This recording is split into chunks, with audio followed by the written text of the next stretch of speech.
Ladies and Germans, how you all doing? This is Con Ulrich.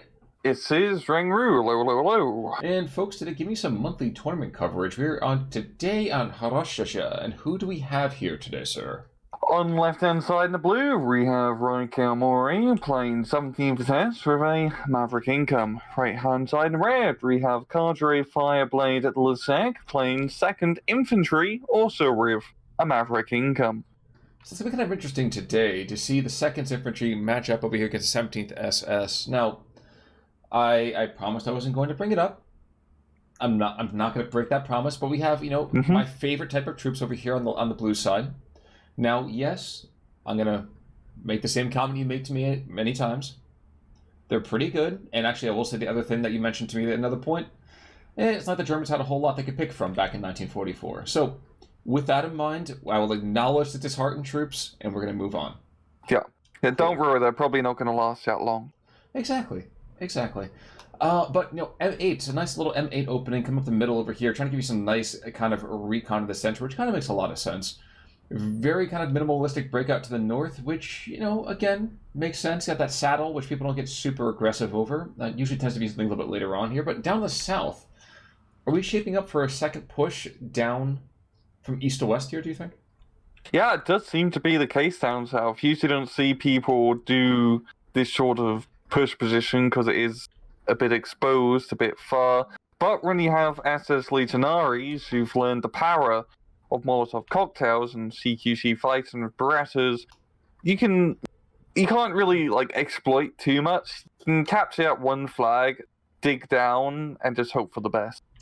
Yeah. Unfortunately, it's not that many Firestones for the 17th SS, so those Legionari are the only guys in a little bit of time that can be bringing in that much flame power here.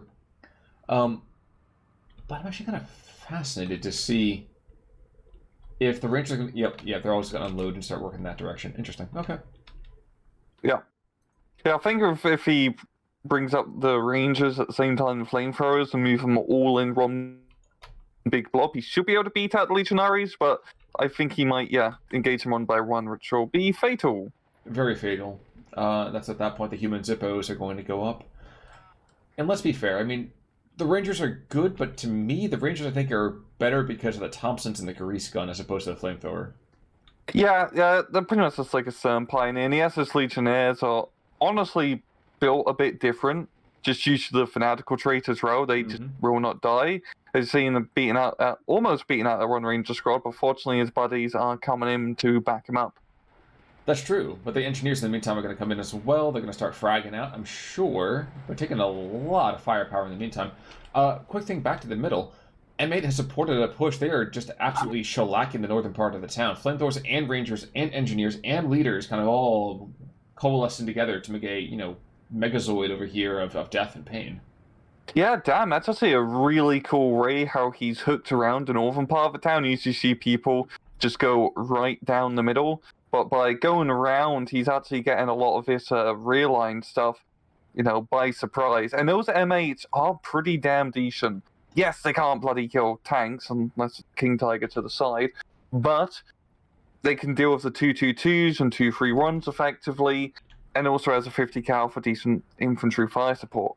One thing they're not really going to be able to be too great at is getting rid of the Pak-38 and the Stugs. So, yes, 17th SS, a little underpowered from tanks. Again, we know why. But the Stug itself is, I don't know. Outside of the Rhino, it's going to be matching up very, very well against pretty much everything.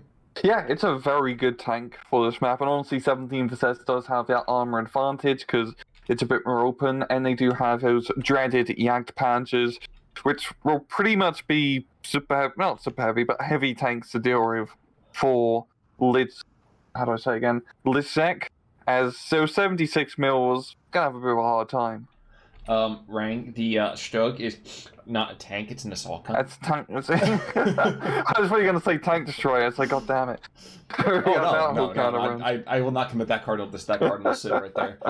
Down to the south, I'm sure I took a quick glance over here and go back to the 233s in a moment, but the Legionari looking to get a second wave in there, but the only dude that survives is the guy who got pushed back initially, so everyone else has fought and died for that particular position.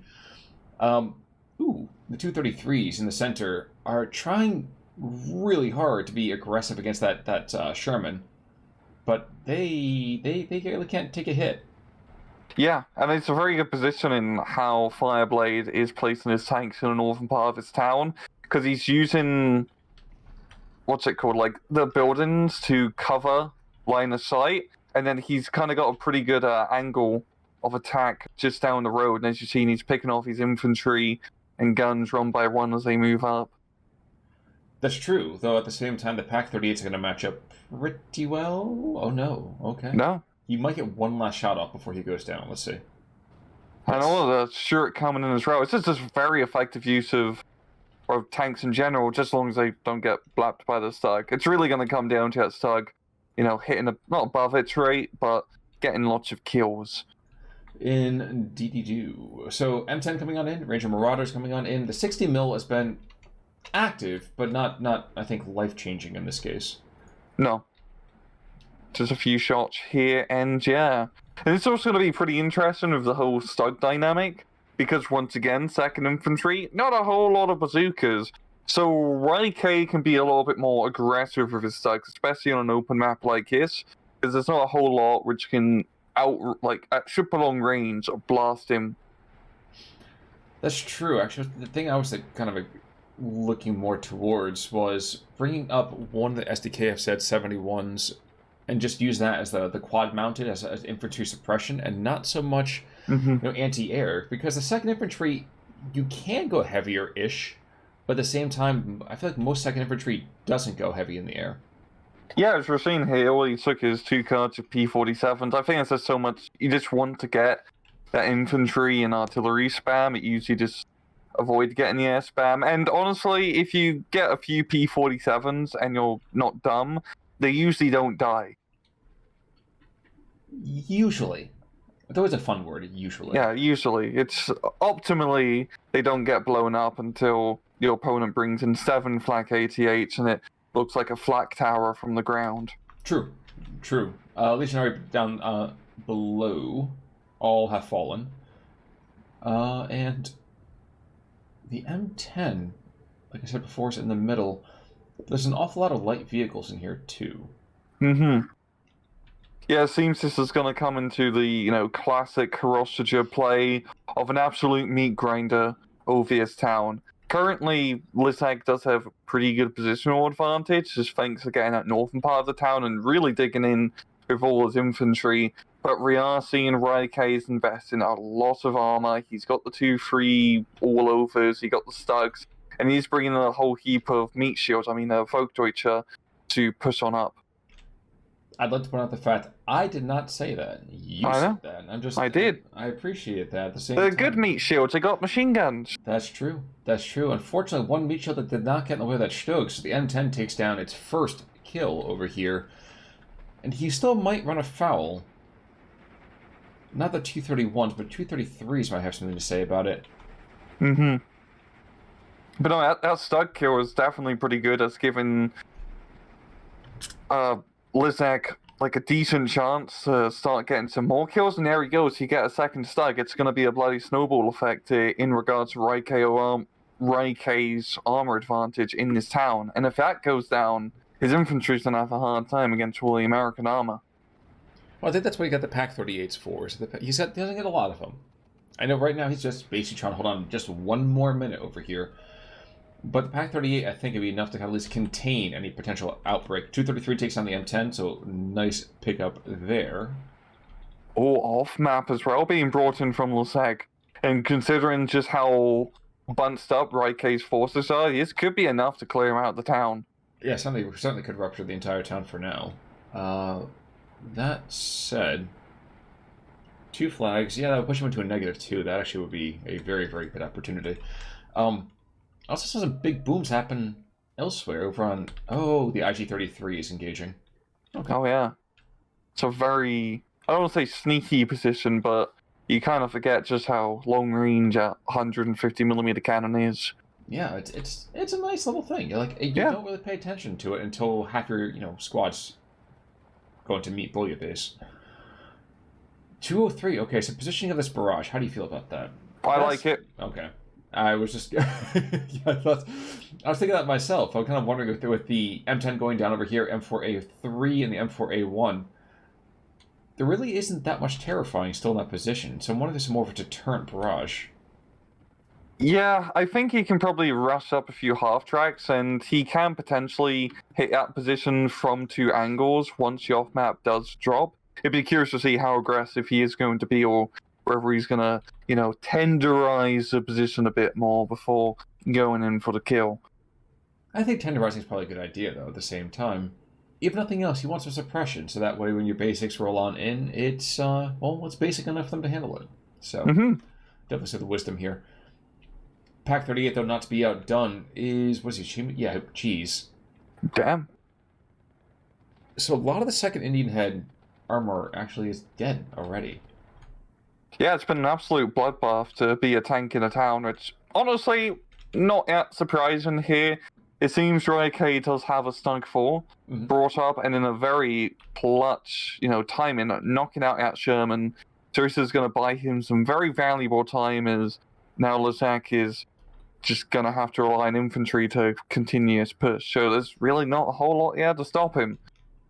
However, that P-47 might have something to say about it, and these 127 mils, shotgun left on kill. I'm actually quite surprised too. 88 being brought on in, I think rather over... Well over time. Well, rather, you know what I mean. It's about time.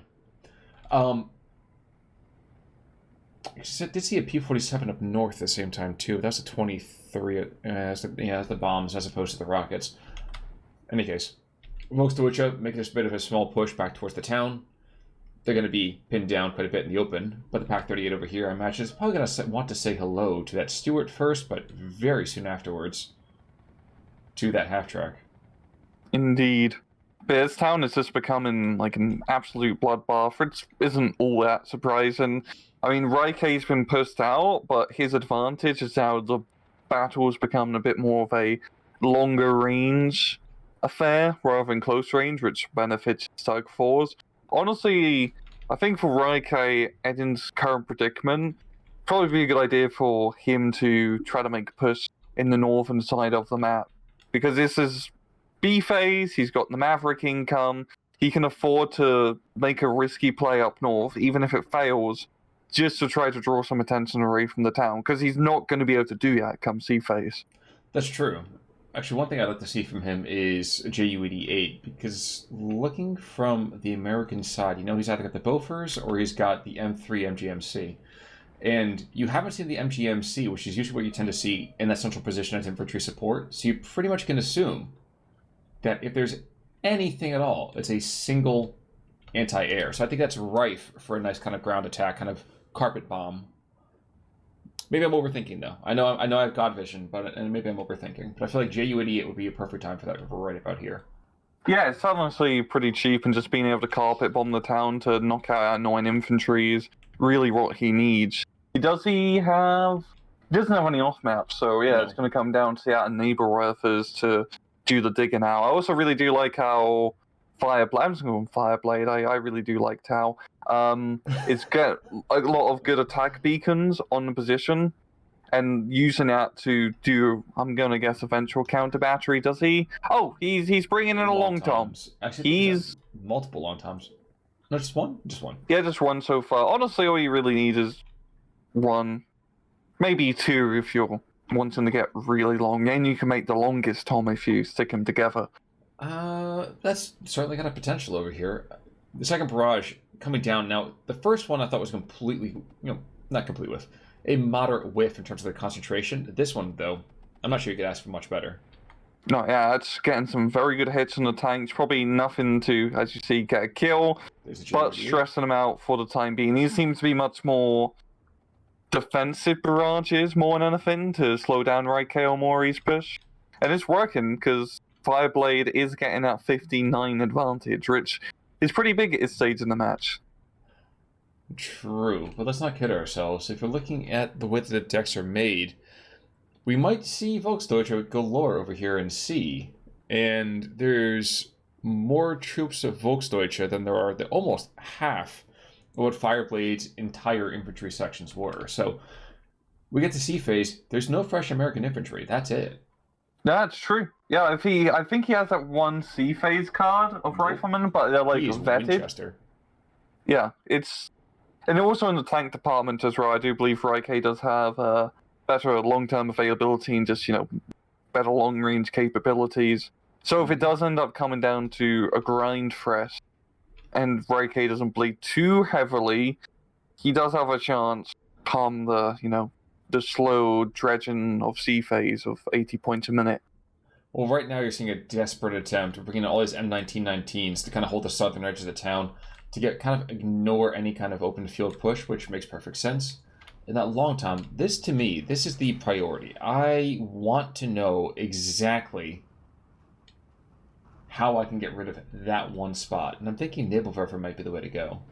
Yeah, that's really his only option. He has no long-range artillery in his deck.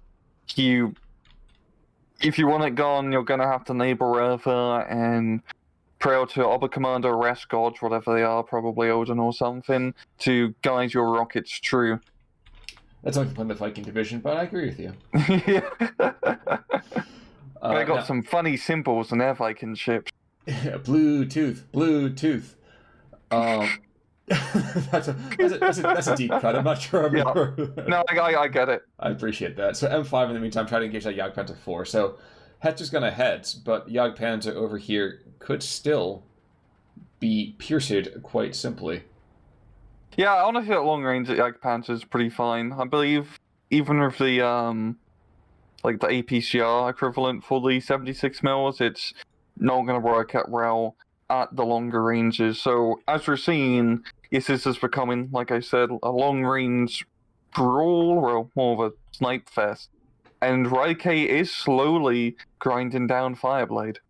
So Nebelwerfer coming on in as well. My curiosity is, will he go for the long time? Ooh, with xylophones! Oh, we gotta see some music today. Oh, he does have those. I like that a lot. And that's... Second Infantry occupies a weird place emotionally for me. Like, I want to turn around and say that it's absolutely amazing, and it's going to be stellar, and it's going to be perfect, but at the same time, I've been hurt too many times. But Yeah, please. It all comes down to whether you can keep enough of your tanks alive so your lack of bazookas don't kill you. Exactly. But I was actually also thinking, too, is the fact that the xylophone, I think, is that nice little punch that if you can get it out in a concentrated moment or two, and let's be fair, these are the only two ones you've got, if you can push them and get a great barrage, it's just beautifully juicy. Oh yeah, especially I don't think it's going to happen. Yeah, there's that blob of hand grenadiers, which I said he could barrage at and get the kills, but honestly, the machine guns are doing enough of the talking. Oh no, he's using it for counter battery. Yep, I don't like this. You're firing, 64 rockets, and you're trying to get a single flak gun. Yeah, because they usually with the or we do see people use Katyushas, because the neighbor elf is not terrible in the counter battery role, or like anti-air role, you could say, because big rocket. True. So we need is one good hit, while the 114s usually need a couple. But we'll see how it goes. I mean, you got volume of fire. Yeah, well, you will see they're playing some beautiful music, and they actually don't even kill. Immediate counter battery on the xylophones, get a kill.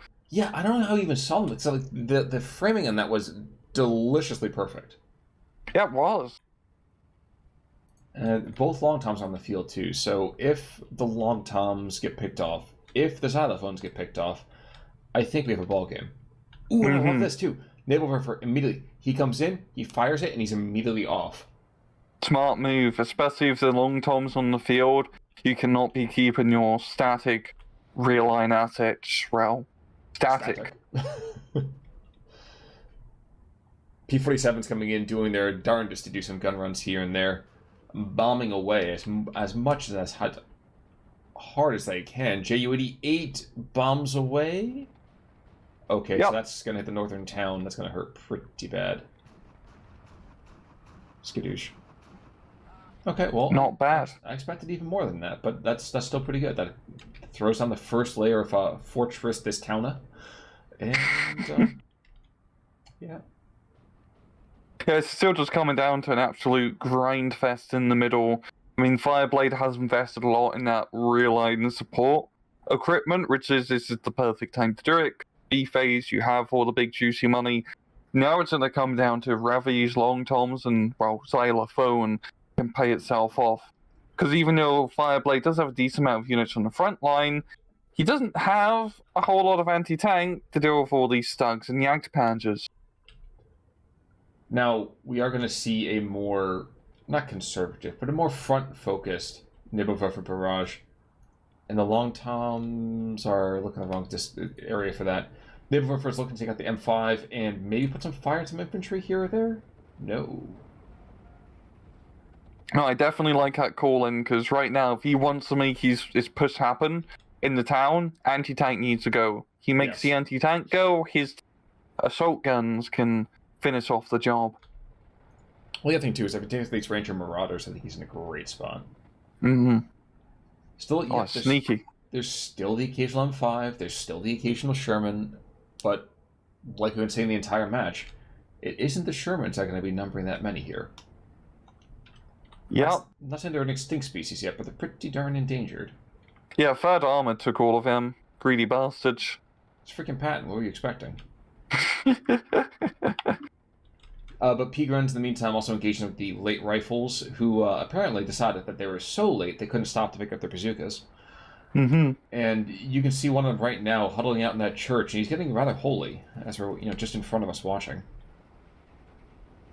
Yeah, and he's taking a lot of machine gun fire. Hopefully he can pray to make the MG42 goes away. I doubt it's going to work forever. You're probably correct, especially when the Jagdpanzers and Stokes also supporting fire into that as well. But we're crossing 22 minutes, and it's still a 14-10, so... Yeah, it's slow but steady now. It's really going to come down to whether Fireblade can hold the onslaught, because if he just keeps that +1 advantage, 17 minutes, yeah, it is durable, but he really can't afford, because just the availability of his deck, to lose that +1 point advantage for really any period of time. His front line he set up, it needs to hold.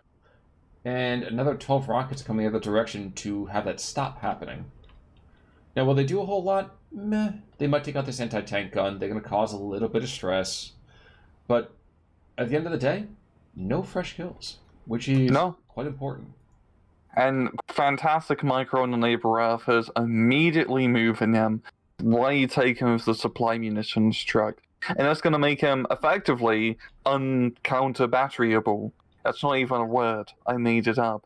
But regardless, those neighbor Earthers are going to have a very good long-term impact for YK. So they're going to have a long-term impact, or no? Hopefully they impact the long-toms. Well, the Xylophone's coming the other direction. So the Xylophone, unfortunately, really focusing all its firepower on a single Legionary. Mm-hmm. Which... And he's fanatical. Exactly. He likes it. Exactly. He's that weird death head guy. Like, you can't trust those things. Meanwhile, he's a good guy. He's got a skull on his hat. They're not the baddies here. Down south, we missed it, but we had actually a pair of half-tracks escorting a pair of late rifles. And this isn't a kill shot, but it's pretty painful. No, that's a very good push. Just doing something unexpected, yeah. Because he's going to get a decent amount of flags. He's probably not going to hold it for that long. But if he can just hold it for, as you can see, 7 minutes, that's going to relieve pressure off his northern front and hopefully get him the victory if he manages to keep us up. True. Next neighbor barrage, because I'm just really focused on it. He's looking for the off-map. Interesting decision. Again, this end now, I think we're starting to get a weird target description over here for those Nibelwerfers. I'd be hitting the front lines more than anything else. Yeah, and the real problem here for AK in the town now is that all his tanks are still alive. Well, one less alive now, thanks to the P-47s, but he doesn't really have any infantry left. And so those Ranger Marauders and all the other American infantry are gonna hold the front line, and in the end of the day, it's still any Eugene game, let's be real, comes down to infantry holding positions. You don't get rid of them, you don't get the position. Simple as. True. So Volksdeutsche over here down at the south have been able to take one position back, but the question is they can't just leave it there. They've got to be even more aggressive. Can they take 2 or 3, or heck, even 4? So yeah. Main thing is just being able to regain that one flag and hold the hill again, set up that good no man's land. He's got the Jagdpanzer 4, going to be shooting the infantry as they cross on over. But the problem right now for Ryke in the immediate term in these half-tracks is he has no anti-tank down here. Those half-tracks are annoying because he doesn't have any more lightly armored vehicles, which are the perfect counter in a cost-effective manner. Instead, he's probably have to like buy a whole Jagdpanzer or Stug, which is a lot of points come sea phase. It is. Or just bomb him. But if the bombs had been even just a smidge more accurate, that could have broken the back of American resistance. 50 meters north. About literally 50 meters north. That would have been perfect. It would take out both the half tracks and the infantry coming on in and. So, either way. 26 minutes gone. 15-9 over here. Mamori is certainly feeling the pressure. But, indeed. But will he be asking Major Tom for ground control, or is he actually insert David Bowie joke here that I can't think of anything off the top of my head? That got away from me. Anyway, Jagdpanzer engaging a lot of the infantry over here in the town. Of course, he keeps going with the setup teams, which you can kind of understand, but you need to be looking a little bit deeper into those lines. Yeah, I mean, it's something that just come down to he just needs fresh bodies on the front line at this point. I think he probably went through a lot of his legionaries or really his best shock troopers for actually clearing infantry out of buildings. But if he can maintain tank superiority, 75mm HEs are also a pretty good motivator. And 150mm high explosive rockets actually counter battering the long tom. Get a kill. That's good. If those things could have been brought in an A, they've been stellar. Yeah. And Aberov is just fantastic unit. Yeah, and the way he's just been running with them too has just been brilliant. Like, again, we have so many different players who bring artillery assets in and just plop them there and say, okay, do stuff, which you can't do. You got to be active in this one. Less this one, I think, than some of the other Eugene titles, but this one for sure, we still have to be able to be shifting it around, remaining constantly focused on things. So. Truly, like, hats off on that one. Really, really well done. Yeah.